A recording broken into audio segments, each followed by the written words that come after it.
Hey there, baseball fans. Nathan Rohde and Shooter Hunt here with the latest episode of Coffee and Curveballs. Shooter, I made another trip down to Lake Point, and this time it was for the National Program Invitational, the second annual one, and boy, oh boy, was it loaded with talent. Yeah, this thing does not miss. And draft talent, underclass talent, just getting into high school talent, uncommitted talent all over. And this thing is no joke. You walk in there, be ready to play from day one. There's no cruising through bracket play. First game, bring your hoss, throw them out there. Let's go. Certainly so. Today, this episode, we're going to talk about the 17U bracket, focus on some draft guys. We will have an episode on underclassmen, so stay tuned for that. But starting us off, the 17U champions were Team Elite Nation. Guys, just guys on guys on guys. I mean, it was a loaded lineup, absolutely relentless, no holes. Like, there were no breaks in this lineup for opposing pitchers. No, it's 1 through 9, watching them, and they're all physical. I think you heard some guys saying these guys are all like 6'3", 200 pounds. They step to the plate and they expect to go deep. So you're making a lot of pressure pitches early on, but some real draft talent you got to see there. Yeah, certainly so. Rob Gordon was at the top of that lineup and a catalyst all weekend. I saw him a couple weekends ago, and I told you then that I liked him. I still do. It's super quick hands. They're loose at the plate. He's got that wiry frame that is only going to fill out and allow him to get stronger down the road. A lot of quick twitch in that frame, so big fan there. Got my first look at Benny Montgomery in a little while. Obviously, he was a big guy on the circuit last summer, and you and I are big fans of. A little bit of noisy feet in the box, but it is super loud when he makes contact. The twitch in there, the strength that he has, and then holy cow, he can run. Yeah, you're going to be talking about him for the draft because he's got some carrying tools. That speed, his ability to stick in center field long term is definitely going to be something to eye up. And some more experience at the plate. He's a Pennsylvania kid. Right. He's getting those at bats, doing a great job playing with Team Elite throughout these last couple summers. When it comes off the bat, it flies. High exit velos, a chance for big power. We got to see last summer in batting practice. I'm a huge fan of Gordon's too. He can stick at shortstop. I think he's fill out much more in the future. But the next name you have on here, David Lewis, is a guy who has been tearing it up this summer. I mean, home run after home run, a really good looking one out of South Carolina. Yeah, big, strong third baseman. I saw him a couple weekends ago briefly at the PBR Classic. And wanted to bear down on it a little bit more. The swings that I saw and the strength that I saw, I was just waiting for him to unload on a ball, and he did. He hit a home run that put Team Elite ahead in a very crucial playoff game. And I just had been sitting there waiting, like, sooner or later this guy's going to connect, and it's going to go a long way. Yeah. And it certainly did. So love the strength and the leverage in that swing. Can't talk about Team Elite without talking about Carter Holton. I mean, this guy does it all for them, and he always shows up. He hit 2 bombs in their first game, had a walk-off double, hit another bomb in the championship game. Oh, by the way, he hopped on the mound, was up to 93, had a breaking ball. Everybody's responding to me from his hometown down in Savannah, Georgia, calling him the natural. I'm like, the nickname fits. He's obviously very talented, but then I saw the swing kind of from the side with the hands and the way they worked. I was like, that actually kind of does look like Robert Redford from The Natural. Hey, let him play. I mean, with the way he's been swinging the bat early on, it's that velo's there from the left side. You automatically think of him as a pitcher, but he's a Vanderbilt recruit, and the bat continues to play. He's not going up against any low-level guys. These are real arms that he's producing against, so gotta like that. Yeah, certainly so. Also on the bump for Team Elite was Peyton Smith, who again was pumping gas. Sitting in the mid-90s up to 97, showing us feel for a breaking ball. He's got a changeup in there as well. Big, strong frame. We've talked about him a couple weeks ago, and I know you were a big fan the first time you saw him a couple years ago. And another strong outing for him for Team Elite. Yeah, the state of Tennessee is going to have a lot of prep talent next year. It always does, but Scouts Creek locking in there. Big Velo, Peyton Smith, Chase Burns, a really good squad over at Baylor School that I am sure Scouts are going to be cruising into Tennessee, Memphis, Nashville, flying in wherever they can. Yeah, certainly. Obviously, we had a huge pitching showdown that was getting hyped throughout the event. You could feel the buzz in the air. Everybody was talking about Saturday night. Team Elite versus Georgia Jackets. Christian Little versus Caleb Lagerwell. A lot of times we hear about these pitching matchups and they don't quite live up to the billing. This one absolutely lived up. Christian Little comes out 90 to 93, breaking ball, changeup, 85% strikes, just absolutely cruising through his 5 innings of work, 9 strikeouts, only 1 hit allowed, I think. And then on the other side, Caleb Lagerwell, 90 to 93, touch 94. He's got a plus breaking ball up to 2,900 spin, 2,600 on the fastball. He's throwing more strikes than usual. That place was buzzing with just craziness.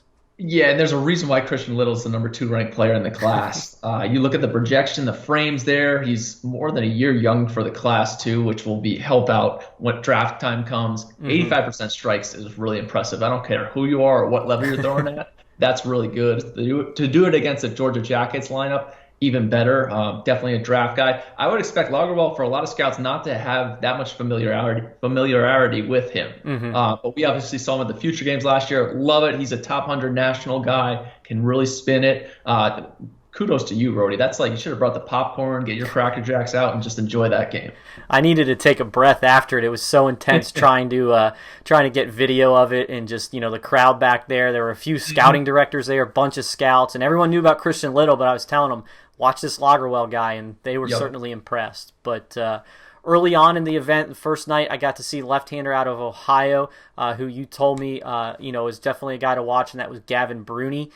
He breezed through his first 2 innings of work, just absolutely spotting up 89 to 92 wherever he wanted to put it. And then he had a 1-7 curveball with depth. Soft when it comes to the velo, it's low 70s, and you and I are talking about that a little bit, but it's a swing and miss pitch still, even though it might not quite have that power. Things kind of, unraveled for him in the 3rd inning, but with that frame, the fastball, the projection on him, I was a big fan walking away. And I'm really glad you got to see Bruni, because he was a guy I had circled as the 21 that we needed to see to start the summer. Big left-hander, super athletic, 2-way potential as an Ohio State recruit. The thing that I like about him is he's a winner. He expects to go out there and do good. There's something that comes along the lines of having those skills, but also being the top guy. He's been the top dog for years. He understands what it is, and he expects to go out there and win. I think that's something scouts will appreciate over the next year. And it's tough to miss a left-hander who's got a frame like that with a quick arm. Very much so. While Bruni was pitching, I was looking over to my left and saw Will Koger going for the Louisville Legends. He stood out at the NPI last year, showing us his ability to spin it. He did that again. Saw him in the high 80s. He gave up a hit on the first pitch of the game. Dude just ambushed him, drive over the right fielder's head for a double. He didn't give up another hit until the 7th inning, and that one was top spun. It wasn't even squared up. So really strong outing for him. Still bumping 90-91 in the 7th inning, so he's holding that velo.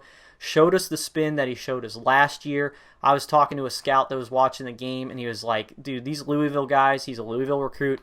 You just know that if he gets on campus, he's going to turn into a first-round pick. He's athletic. He can spin it. He showed us some velo, showed that he could hold it. A lot of upside for Will Koger. Yeah, and a really good athlete, too. That's something I've loved for years now about Koger, since the first time that I saw him at Grand Park in Indianapolis. But he competes. He can really spin it, goes after the strike zone. He keeps getting better. It's going to be a packed draft class next year, and he's definitely going to be one they'll be eyeing. But if he gets to Louisville, you almost expect 3 years from now, like you said, he makes those huge jumps. And at the end of 2023, 2024, he's sitting 95, 96 with a big banger. That's what I would expect out of Will Koger. Excellent. And then lastly, we got Victor Quinn. I'm setting up for the Team Elite Championship game, and I get a phone call from the other quad, and our guy Matt Yarber's like, hey, Rody, there's a guy throwing 92 to 95 over here. I'm like, it's Sunday evening. Like, we got a championship. What's going on? Where was this guy? I run over, I see Victor Quinn, an Oregon State recruit, 90 to 95, and that ball was getting through the zone. The spin rate wasn't, super high. It was like 18 to 2100, but talking to Phil Haig, who's my resident TrackMan expert, kind of translates everything for me. I told him the induced vertical break was 17 to 20 inches, which with that velo, that induced vertical break, we're talking about an elite fastball. Yeah, it was electric stuff just coming out of the hand. I was watching it, following along the whole time, because obviously now I'm in Oregon. I'm following the Oregon State recruits, all the Northwest guys, but it's electric stuff. I actually saw him last year at the NPI, and in my notes I wrote down, this kid may throw 100 someday. Not as many strikes last year, way more this year, which he's starting to get that under control. Good athlete, can also swing it a little bit, but shoot, I would expect potentially for him to be tickling triple digits potentially as early as the next year. Yeah, he's not far off. So, but of course, Shooter, we've got games, which means we've got Bomb Squad and Spin Zone back. So let's start off with some Bomb Squad. And Carter Holton, not one, not two, but 3 bombs at the NPI. So get it done.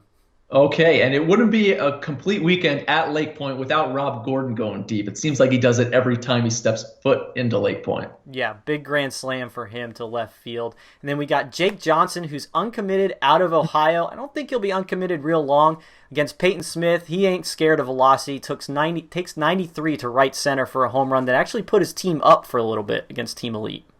And then we got Spin Zone and started off with 2,900 plus RPM out of Caleb Lagerwell. Yeah, that definitely is a big-time breaking ball. We got Gavin Bruni, as we mentioned, with that big break with 1.7 depth. Good-looking curveball there. And then, of course, the guy that we know can spin it, Will Koger, snapping off some pretty good breaking balls. So there you have it, a look at the 17U division of the National Program Invitational. We'll have another episode up soon looking at the underclass side. So appreciate y'all joining us today. But as always, for Shooter Hunt, I'm Nathan Rohde. This was Coffee and Curveballs. And until next time, we'll see you guys at the ballpark.